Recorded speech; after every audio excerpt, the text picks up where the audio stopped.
correcto, no olvidemos también que en esta presentación y en lo previo dimos a conocer dos movilizaciones, digamos, vigilias, una del Frente por la Gobernabilidad, que lidera, que principalmente está la gente de Verónica, y otro movimiento igual que estaba en la Plaza San Martín por la gente de Perú Libre, la gente de Vladimir Cerrón, que están en la misma línea y están recogiendo ya firmas, y esa es una referencia, Miguel Ángel, periodística, están recogiendo firmas para el tema de la Asamblea Constituyente. Entonces está en la línea de la lectura que estamos haciendo muy bien, de aparente omisión, pero que ya están trabajando por otra línea. Pero nos vamos al desarrollo humano, que también forma parte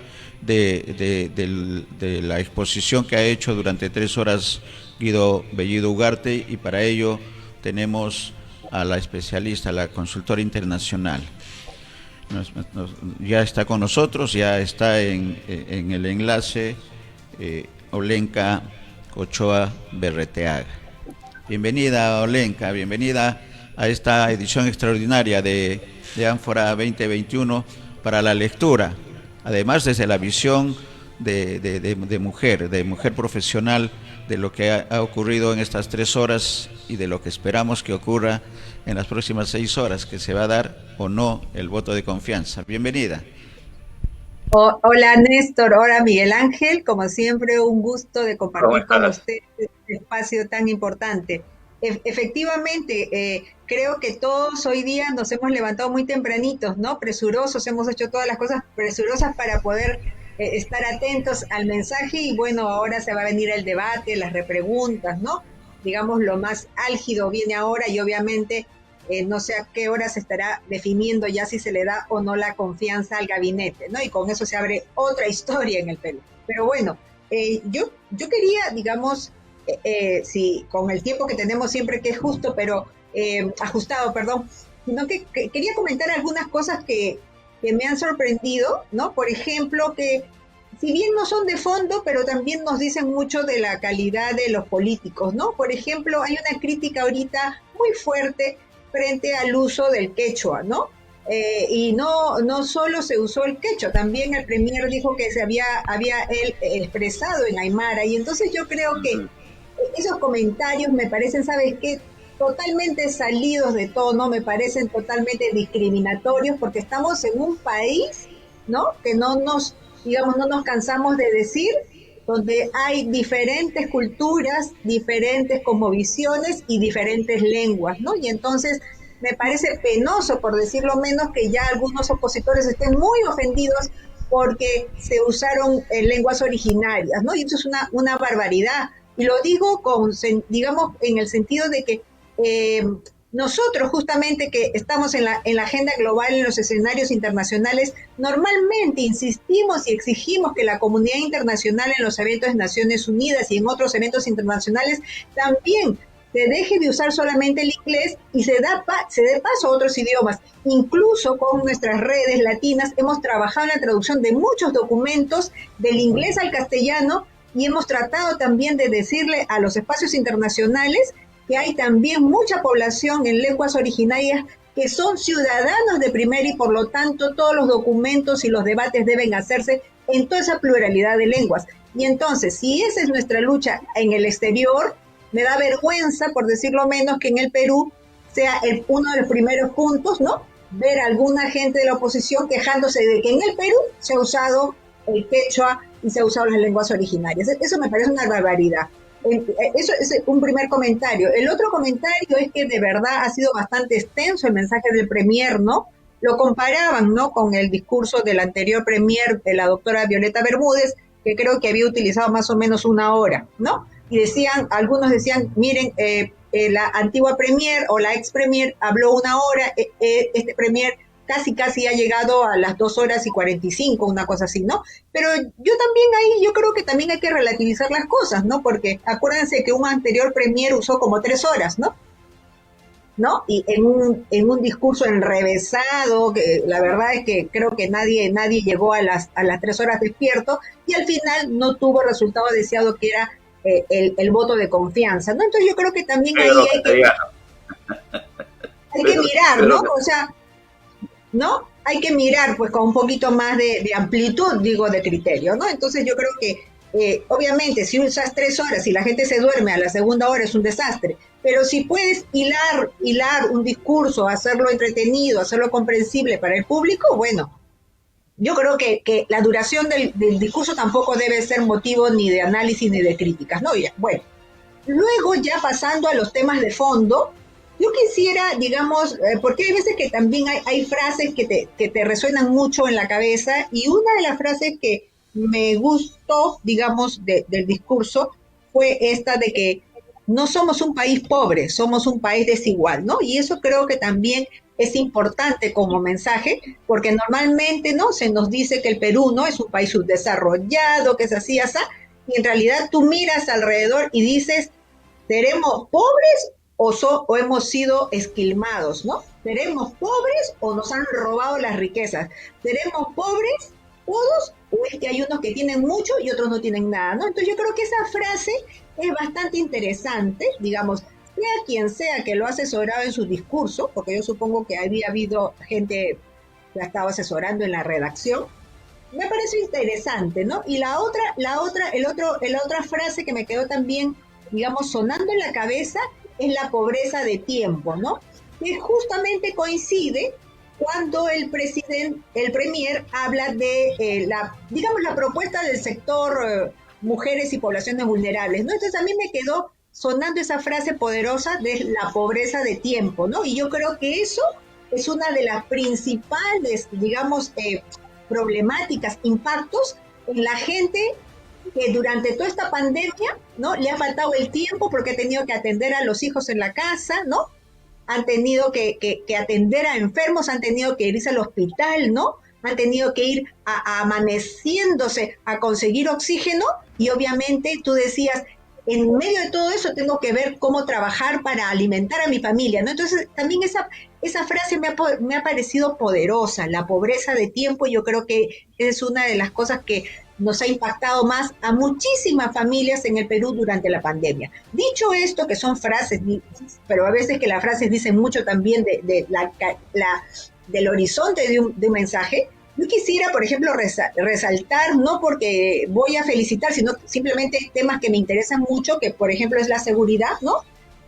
Por ejemplo, se hizo mención al reforzamiento, al fortalecimiento de barrios seguros, ¿no? Y yo creo que, por ejemplo, esta estrategia que ya la vienen implementando en anteriores gestiones, yo creo que sería también digamos, un gol si este gobierno la retoma, la relanza y le pone más presupuesto, ¿no? Porque la estrategia de barrio seguro es una de las estrategias que para mí es más interesante, porque justamente habla de intervenciones multisectoriales, es decir, la estrategia de barrio seguro que está al cargo de MINUTER es una estrategia que apuesta por intervenciones barriales donde diferentes sectores, es decir, diferentes ministerios, de la mano con la comunidad, pero también de la mano de las municipalidades, ¿no? Hacen intervenciones en los barrios, digamos, más bravos, en los barrios más calientes, en los barrios que tienen, digamos, mayor riesgo de violencia urbana, de crimen organizado y de otras cosas de inseguridad, ¿no? Y entonces yo sí creo que por ahí, ojalá que, digamos, ya que ha estado recuperado en el discurso del premier, le pongan mucho dinero, mucha inversión a esa estrategia, porque creo que sí, tal como van las cosas en el Perú, no vamos a resolver el tema digamos, de la violencia solamente poniendo más policías en la calle o poniendo más serenazgo, porque también ahí hay límites de presupuesto, sino también yendo a lo que llamas construir estrategias locales para prevenir, como alerta temprana, para, por ejemplo, movilizar a los chicos y las chicas que, por ejemplo, no tienen mayores posibilidades, ninguna oportunidad de nada. Entonces, yo creo que por ahí hay una apuesta interesante. El otro elemento que también me parece resaltar en el tema de seguridad es esta lógica de pensar en una estrategia localizada en el BRAEN, ¿no?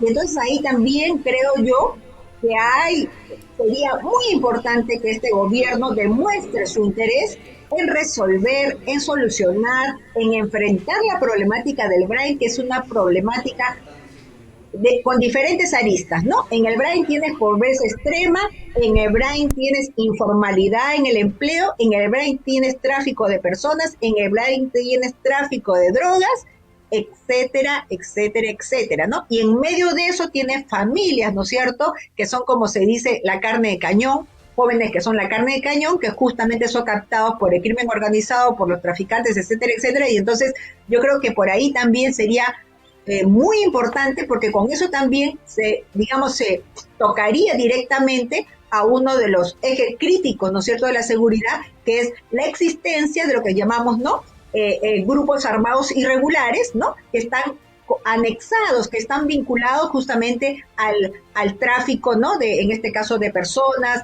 al tráfico de drogas, ¿no? Y entonces, esos serían 2 puntos en el tema de seguridad que me parece interesante. Lo que sí reclamo, porque no lo escuché, salvo que ustedes me contradigan, es, por ejemplo, una apuesta para resolver uno de los temas pendientes más delicados en temas de seguridad, que es qué se hace con lo que se llaman, digamos, en la jerga jurídica se llaman los adolescentes infractores de la ley penal, ¿no?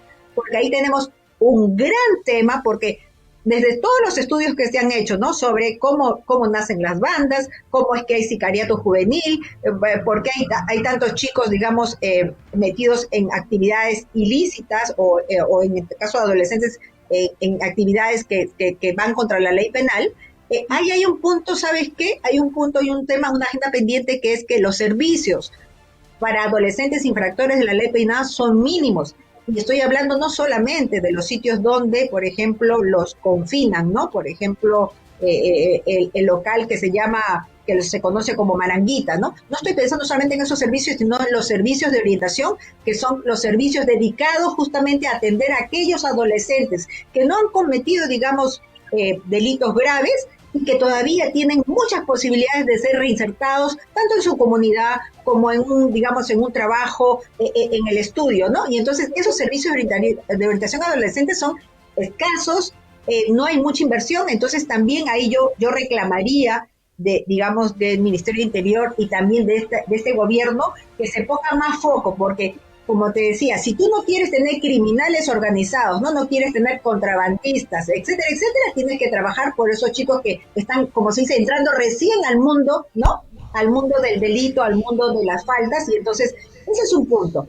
El otro tema que también me interesó es el tema de vivienda, ¿no? Porque se ha recogido, digamos, con bastante preocupación, el tema de esta gran población peruana que no tiene acceso a una vivienda formal, a una vivienda en buenas condiciones, ¿no? Y entonces yo ahí quiero rescatar la importancia de hablar de la vivienda, sobre todo en los espacios urbanos, porque no es solamente pensar en un sitio donde tú vas a dormir, sino es el sitio privilegiado donde la familia, los niños, las personas, ¿no?, se desarrollan, conviven, disfrutan. Entonces, si nosotros justamente nos retrotraemos a los peores momentos de la pandemia, ¿no es cierto?, ¿no?, como se dice, que nos cerraron la puerta y dijeron, ahora se quedan todo el día en la casa.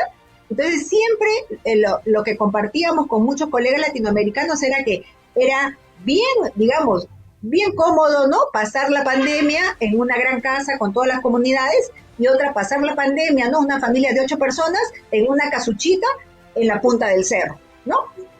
Son otras condiciones. Entonces ahí hay temas también que tienen que ver con promiscuidad, tienen que ver con factores de riesgos de violencia, de irritabilidad, de ira, y obviamente los que, como en mi caso, trabajo mucho el tema también de ciudades, pero también vinculados a la seguridad, son muchísimos casos de chicos y chicas que salen a las calles porque en sus casas no tienen ninguna condición, ¿no es cierto? Y entonces lo que tendríamos que pensar es que la vivienda debe ser, ¿no?, entendida como un derecho humano básico, como un bien común. Y entonces yo sí creo que ojalá el Ministerio de Vivienda, ya que lo han comentado hoy día en el mensaje, ¿no?, tome como principal punto de quiebre es, digamos, hacer una oferta de vivienda asequible para aquellos que no tienen, y con eso evitaríamos tantos fenómenos, ¿no?, de invasiones, de viviendas precarias, y sobre todo de este grupo terrible que son los traficantes de terrenos, ¿no?,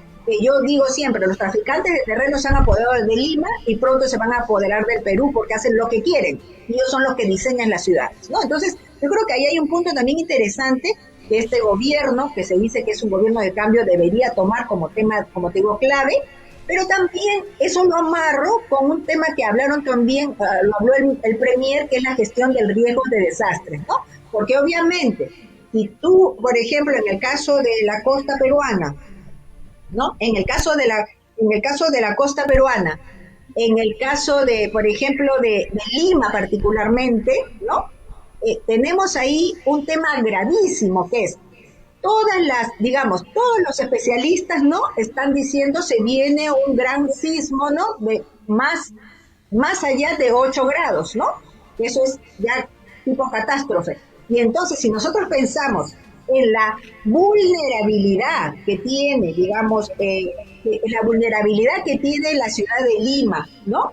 Con todos estos asentamientos urbanos, digamos, instalados, ¿no? En lomas, en laderas, en sitios que se van a caer. Entonces, ahí hay un punto también, digamos, de relación, ¿no? Entre proveer de vivienda digna y formal, como también una estrategia de prevenir este terremoto que está anunciado, ¿no? Por esta suerte de las placas continental, ¿no? Y digamos, la submarina, que están ya, digamos, a punto de, dicen así, de desatar este gran terremoto, ¿no? Entonces también hay un tema de gestión de riesgo de desastre, de prevención, ¿no? Digamos, en el sentido de hacer que haya la menos cantidad posible de personas damnificadas y víctimas fatales. Sí, ahí hay dos omisiones que has hecho la precisión, Olenka, ¿no?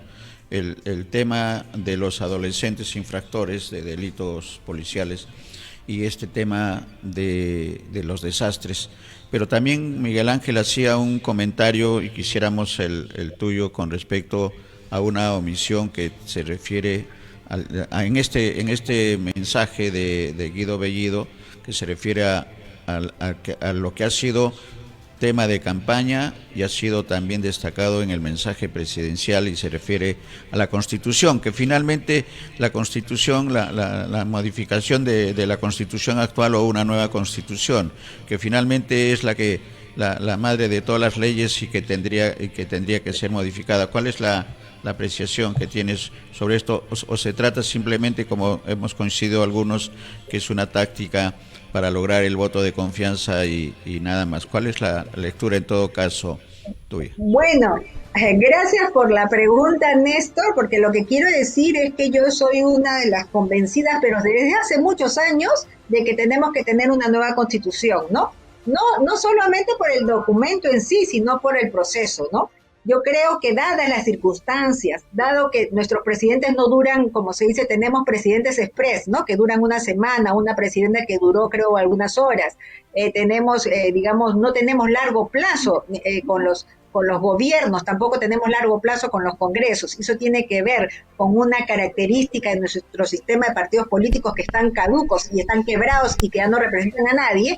En esa suerte, digamos, de problemática tan grave, ¿sí? Porque el Perú tiene una de las, digamos, en Latinoamérica se admiran de cómo cambiamos presidente, cómo cerramos congreso, etcétera, etcétera. Y entonces no podemos vivir así porque en algún momento la principal, digamos, preocupación es tenemos que tener gobernabilidad porque con eso también funciona la economía y con eso también funciona el empleo y con eso también funciona, la gente va a vivir tranquila y los chicos van a tener futuro, ¿no? Y entonces yo hace años que vengo pidiendo que se tiene que abrir un proceso de asamblea constituyente porque el proceso de asamblea constituyente, acuérdense, es un pacto, entonces tenemos que renovar el pacto social, tenemos que reinventarnos nuevos liderazgos, tenemos que reinventarnos el sistema de partidos y tenemos que reinventarnos el sistema electoral, porque yo veo con horror que ya hay algunos políticos que están saliendo a hablar de las elecciones municipales y yo digo, pero por Dios, o sea, no hemos terminado, digamos, con todavía la gente que se quiere bajar las elecciones pasadas, ¿no? Que dicen que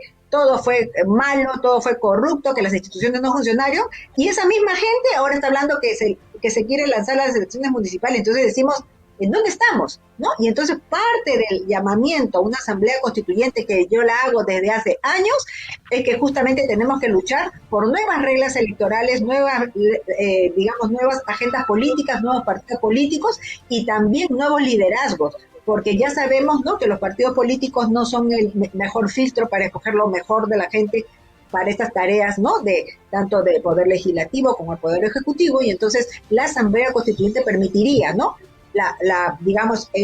lo que llamamos es refrescar la agenda política, refrescar la agenda social, ¿no?, mirar de nuevo esta suerte de nuevo acuerdo nacional, de nuevo pacto social, pero también permite, Néstor y Miguel Ángel, repensar, por ejemplo, los derechos, ¿no? Por ejemplo, con mis redes venimos trabajando desde hace muchos años en la cuestión del derecho a la ciudad, ¿no?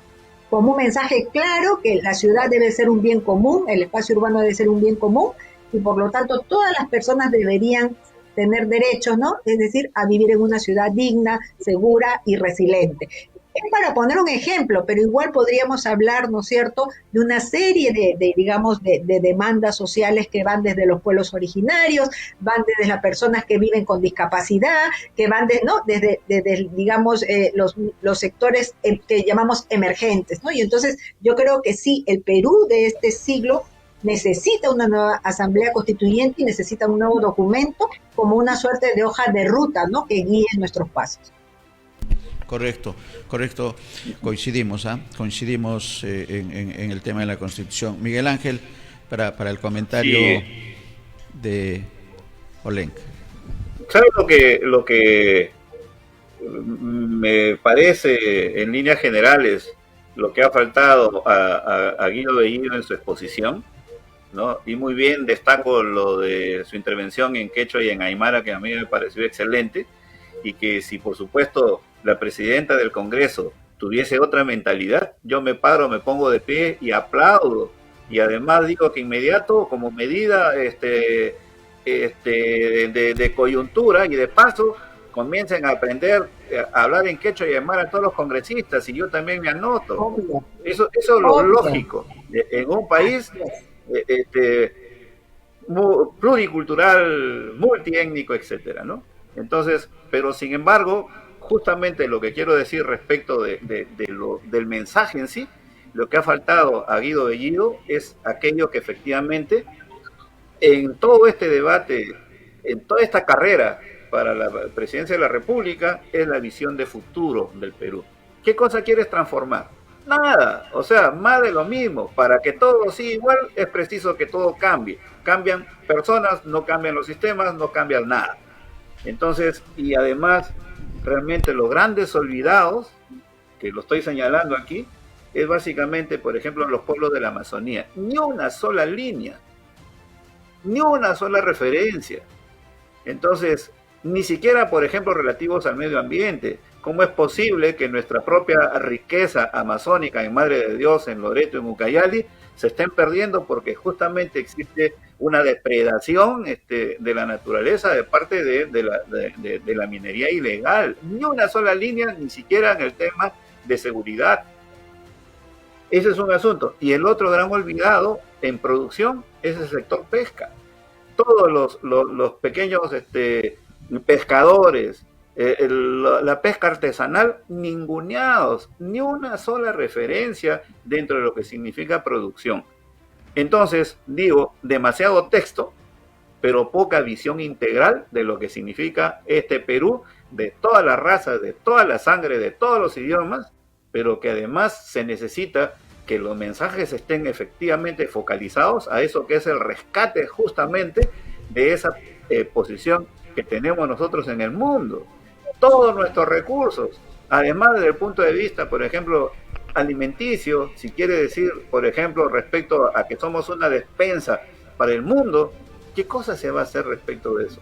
O sea, mucho texto, demasiado tiempo y la calidad del mensaje. Yo estoy sorprendido porque efectivamente yo esperaba un discurso que diga rompo con los 200 años, los 500 años, ¿ok? Y a partir de ahora, en este ingreso a un nuevo milenio, voy a hacer tal cosa. y no encuentro absolutamente. Sí, pues ahí el fondo está en el voto de confianza, claro. ¿No? El voto de confianza. Ahora sí sí es lo que sí tengo una satisfacción personal, y se lo digo a Olenka y a Néstor, además, y nos están escuchando, que sí, una de las cosas por las que peleé tanto tiempo y que me costó tremendamente pelearme además con mis colegas gerentes en el Banco de la Nación, es que el Banco de la Nación, que es el Banco del Estado, sostenidamente en los últimos tiempos se le viene dando todo el apoyo necesario para que efectivamente sea un banco de todos los peruanos. ¿Ya? Es un banco que, por supuesto, ahí mismo yo creé el área de banca municipal, porque era el banco aliado de los gobiernos locales. Y en vez de que, por ejemplo, los alcaldes de los distritos más alejados del Perú vengan hasta Lima a través de ese sistema Munibanca, que después lo echaron fuera, el gerente de una oficina en una capital de departamento podía autorizar inmediatamente, de acuerdo efectivamente a algunos filtros. Pero y que no vengan acá, y otra vez están básicamente en lo mismo, la centralización del crédito, cuando ellos son los que depositan automáticamente, el MEF deposita, por ejemplo, su fondo de compensación municipal. Dicho sea de paso, también el Banco del Estado de Chile, que es exactamente igual que el Banco de la Nación, da créditos a los estudiantes universitarios, y así también es un canal de créditos para la micro y pequeña empresa. Recién, después de 20 años, digamos, después de haber peleado 10 o 12 años que estuve en el Banco de la Nación, se está logrando justamente recuperar a esta entidad bancaria y financiera del Estado, que dicho sea de paso, nace precisamente de las cenizas de la corrupción. Antiguamente, antes del gobierno, el primer gobierno de la UNDE, se llamaba Caja de Recaudación. ¿Y dónde iban los dineros? A la banca privada. Cuando efectivamente viene el gobierno y crea el Banco de la Nación, se crea porque efectivamente no estaban los recursos del Estado. La banca privada había hecho polvo del dinero de todos los peruanos. Y ahora reconozco que este gobierno, el anterior de Martín Vizcarra, efectivamente han considerado al Banco de la Nación como un aliado estratégico, lo cual me parece perfectamente bien. Que tiene que ser así, ¿no? Que tiene que ser así. Muy bien. Totalmente de acuerdo, totalmente de acuerdo. Sí, bueno, yo ahí simplemente también quería rescatar, ¿no? Que se ha declarado la educación, ¿no? En emergencia, ¿no? O sea, eso se ha enfatizado, se ha dado se ha hablado de una serie de medidas en educación, pero así igual como dice Miguel Ángel, yo creo que lo que falta es, digamos, ¿cuál es la visión que quiero? Porque cualquier sector, y en este caso, sobre todo educación, tiene que tener una mirada, ¿no? Lo que le llamamos, digamos, imagen objetivo, ¿no? O sea, ¿cuál es la imagen objetivo que quiero de los chicos y chicas, ¿no? Digamos, al salir del sistema educativo, ¿no? Entonces, quiero yo que sean chicos, digamos, que desarrollen sus inteligencias múltiples, ¿no? Quiero yo que estén ligados a la tecnología, que sean unos capos de Internet, que sean, digamos, personas que estén también orgullosos de su identidad. Y entonces yo creo que eso también faltaría, y de repente lo va a hacer el ministro de Educación, ¿no? Que es un educador destacado, la imagen objetivo de los chicos y chicas al salir del sistema educativo, ¿no? Y ahí yo también quiero recoger la importancia que es de mirar a la escuela pública no como el patito feo de la administración, sino como lo mejor, ¿no? Pensar que la escuela pública tendría que tener, como en Francia, los mejores estándares, ¿no? Ser, digamos, que la gente que vaya a la escuela pública sienta que está yendo a las mejores escuelas, y ahí no hay que ir tampoco tan lejos. Yo menciono la educación pública de Francia porque es conocido que mucha gente, digamos, pugna por estar en la escuela pública en Francia porque es de las mejores. Pero acá yo también creo que el modelo que deberíamos seguir son estos colegios para chicos con excelencia, ¿no? Que se llaman los colegios, bueno, ahorita no me acuerdo, pero son los colegios para los chicos más destacados, ¿no? Y entonces yo creo que ese modelo, ¿no? Donde los chicos tienen profesores de primera, tienen tecnología, tienen logística, son tratados como líderes, yo creo que ese debería ser el modelo de escuela, de la escuela pública. Y ahí recojo lo que decía Miguel Ángel, ¿no? Que yo también pretendo que, por ejemplo, el Ministerio de Educación se dé cuenta, ¿no? Porque que no sea un discurso, sino que haga algo por la escuela rural y por las escuelas amazónicas, ¿no? Que no tienen ninguna condición de nada, empezando porque escuela para primaria y secundaria tienen entre 2 o 3 docentes, ¿no? Entonces, ¿qué calidad de educación? O sea, qué chicos, por eso digo que hay que tener una imagen objetivo de los chicos y chicas, porque ¿qué esperamos de un adolescente que termina la secundaria cuando ha tenido una escuela sin internet, sin electricidad, con 2 o 3 docentes, ¿no? Sí, que circulan todo. de cuando en cuando, porque se cambia mucho, entonces no podemos pretender que esos chicos se inserten, ¿no es cierto?, al mercado laboral, tengan las mejores oportunidades. Entonces yo creo que ahí hay un gran reto, ¿no? Estamos hablando de retos, omisiones y también aciertos, ¿no? Bueno, eso es lo que pretendía, parece también el Premier con su primera exposición, de mover un poco la atención cuando se refiere y se dirige a todos en quechua y también en aymara. Y la reacción ha dado resultado, para mí que ha dado resultado, y esa es una reflexión, y seguramente el ministro de Educación va a señalar qué importancia le va a dar a los idiomas nativos, nuestros idiomas naturales en el escenario actual. Y como dijo Miguel Ángel, también se apunta en las clases de quechua, ¿no? Porque eso es una obligación, creo, ahora. Bien, vamos a estar atentos entonces, Olenka, a todos estos temas que se han dicho, sobre todo este tema de las omisiones, que es una preocupación, porque de los aciertos y de lo que se está trabajando en lo que es los retos, estamos totalmente de acuerdo. Las omisiones son las que se tienen que hacer, las precisiones, y esperemos que a las 2:30, en pocos minutos, que se reinicia la sesión del Pleno para este tema del voto de confianza, puedan hacerse las precisiones del caso. Muchas gracias, Olenka, por esta, como siempre, oportunidad en la que podemos aportar a nuestros televidentes con la experiencia y con los conocimientos de otras latitudes que tienen que ser aplicadas en nuestro país, que necesita tanto. Muchas gracias, Olenka. Sí, hay algo más que agregar.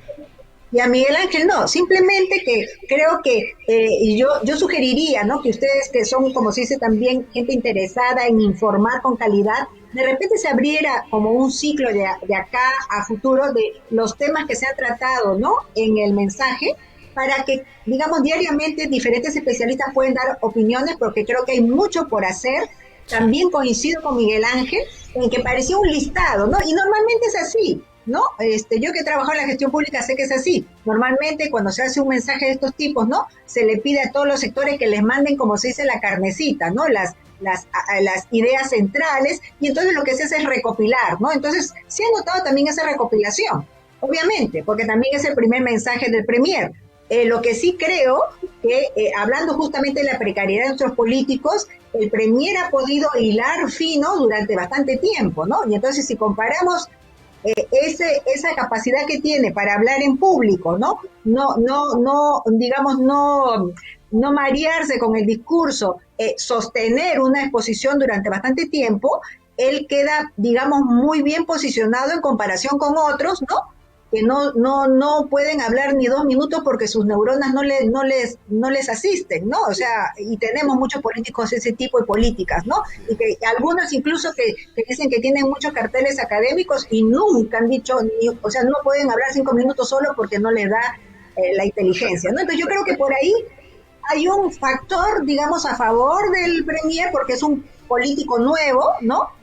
Ha hilado fino, ha tratado de sostener, ha tenido algunos tips como eso, ¿no? Algunos tips para, digamos, levantar un poco no serlo tan aburrido, atención. Pero obviamente falta lo que decía Miguel Ángel, tú también, Néstor, ¿no?, que es el horizonte, qué cosa, cómo estamos mirando el Perú de acá a 40 años, ¿no? Ahí hay un factor también interesante, que en materia de relaciones exteriores se abre que va a haber una reconexión con nuestros fueros andinos y latinoamericanos, y yo creo que es bien importante eso, porque no olvidemos, porque mucha gente critica al ámbito, ¿no?, andino, y no olvidemos, ¿no?, que también hay esfuerzos desde la comunidad latina, andina, en hacer cosas interesantes. Está también, ¿te acuerdas?, la CAF, ¿no?, que es un organismo poderoso, ¿no?, y que produce mucho conocimiento, porque produce mucho conocimiento de muchas cosas interesantes. Entonces yo creo que es importante eso, y más bien en relaciones exteriores, ¿no? Yo siempre enfatizo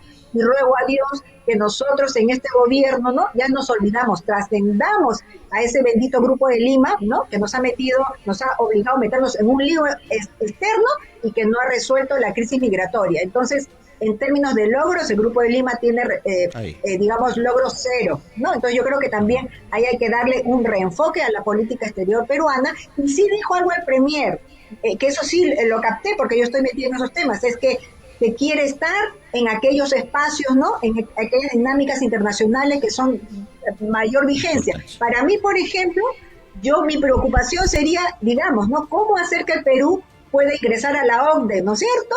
Esa debería ser una de las metas, y no estar preocupándome en tanto el Grupo de Lima, que al final no sirvió para nada. Correcto, respetable la apreciación. Gracias, Olenka, gracias por la participación. Vamos a estar atentos y con esa recomendación de que esta exposición de Guido Bellido Ugarte nos permita a los comunicadores tocar los temas que han quedado y que van a quedar y que necesitan ser ampliados por especialistas. Muchas gracias. Y hablando de